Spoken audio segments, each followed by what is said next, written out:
13 జిల్లాల ఆంధ్రప్రదేశ్ పరిస్థితి ఎలా ఉంది అంటే, ఒకవైపు రాజధాని లేదు, విధులు లేవు, ఉద్యోగాలు లేవు, ఒకవైపు నీళ్ల సమస్య, మరోవైపు రైతుల ఆత్మహత్యలు, మరోవైపు చేనేతల ఆత్మహత్యలు.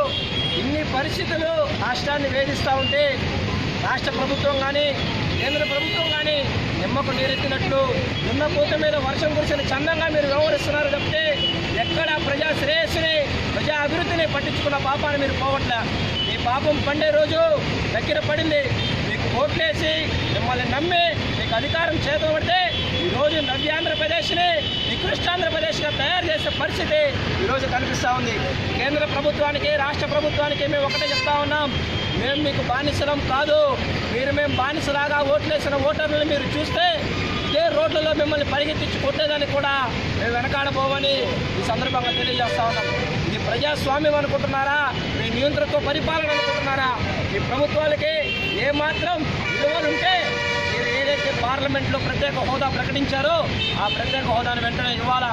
అయ్యా చంద్రబాబు గారు, మీరు రోజుకొక మాట చెప్తా మీ మతిమరుపు వేషాలు ప్రజల దగ్గర వేస్తూ ఉంటే ప్రజలు చూస్తూ ఊరుకోరు. ఎన్నికలు వస్తున్నాయి, మీకు బుద్ధి చెప్తారు. ప్రతి ఎన్నికల్లో కూడా ఇక మీ పార్టీ రాష్ట్రంలో ఉండని పరిస్థితులు మీరు తెచ్చుకోవద్దు. ప్రజలకు ఏవైతే హామీలు ఇచ్చారో ఆ హామీలన్నింటినీ నెరవేర్చండి. మీరు రుణమాఫీ నెరవేర్చరా, గమ్ముకున్నాం. మీరు రైతులకు చేస్తా అన్నవి చేయలేదు, గమ్ముకున్నాం. డ్వాక్రా రుణాలు మాఫీ చేస్తా అన్నారు, చేయలేదు. నిరుద్యోగ వృత్తి ఇస్తా అన్నారు, లేదు. బాబు వస్తే జాబ్ వస్తుంది అన్నారు, రాలేదు. అయినా మేము ఓపిక పట్టాం. ఇన్ని ఓపిక పట్టే చూస్తూ ఊరుకున్నాం కదా అని చెప్పి మీ ఇష్టం వచ్చినట్టుగా ఇచ్చిన హామీలు దొంగలు తొక్కి ప్రజా శ్రేయస్సుకు ద్రోహం చేస్తే మాత్రం మేము చూస్తూ ఊరుకునేది లేదు. జనసేన పార్టీ ఇది తీవ్రంగా ఖండిస్తుంది, ప్రజల పక్షాన ఉండి పోరాడుతుంది. ఎందుకంటే మాకు కావాల్సింది పదవులు కాదు, ప్రజా న్యాయమే మాకు కావాల్సింది. కాబట్టి ప్రతి జనసేన కార్యకర్త, ప్రతి పవన్ కళ్యాణ్ గారి అభిమాని ఈరోజు సైనికుడిలాగా పనిచేసి మన పార్టీని ముందుకు తీసుకోవద్దు. ప్రజా సమస్యల మీద పోరాడాల్సిన అవసరం ఉంది.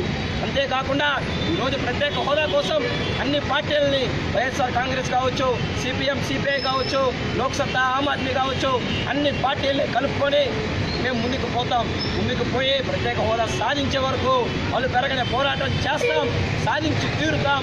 అంతేగాని ప్రతి ఒక్కరికి పిలుపునిస్తా ఉన్నాం. 13 జిల్లాల్లో ఉన్నటువంటి యువకులారా, ఇప్పుడు కాకపోతే ఇంకెప్పుడు, ఎప్పుడు పోరాడతారు మీరు మీ రాష్ట్రం కోసం? ఇన్ని సమస్యల్ని భరించాం, రాష్ట్రం విడిపోయినా గమ్ముకున్నాం, రాజధాని లేకపోయినా గమ్మున్నాం. అయినా కూడా ఇప్పటికీ మనం పోరాటం చేయకపోతే, మన హక్కుల కోసం మనం పోరాడకపోతే ఇంకా మనం బతికుండే లాభం ఏముంది? కాబట్టి ప్రతి ఒక్కరూ సైనికుడిలాగా ఇళ్ల నుంచి బయటికి రండి. మన సినిమాలకు వెచ్చించే సమయాన్ని, వృధా సమయాన్ని మనం ఉద్యమానికి కేటాయిద్దాం. ఎప్పుడైతే ఉద్యమానికి ప్రాణాలు తెగించి పోరాడతామో అప్పుడే ప్రత్యేక హోదా వస్తుంది. ఈ నాయకులకి మన ఐక్యత ఏంటో తెలుస్తుంది. కాబట్టి ప్రతి ఒక్కరూ బాధ్యతాయుతంగా సామాజిక బాధ్యతతో పాటు వ్యక్తిగత బాధ్యతను ముందుంచుకొని పోరాడాలని చెప్పి, పోరాడి మన రాష్ట్రానికి ప్రత్యేక హోదా సాధించాలని చెప్పి ఈ సందర్భంగా తెలియజేస్తా ఉన్నాం. జై హింద్.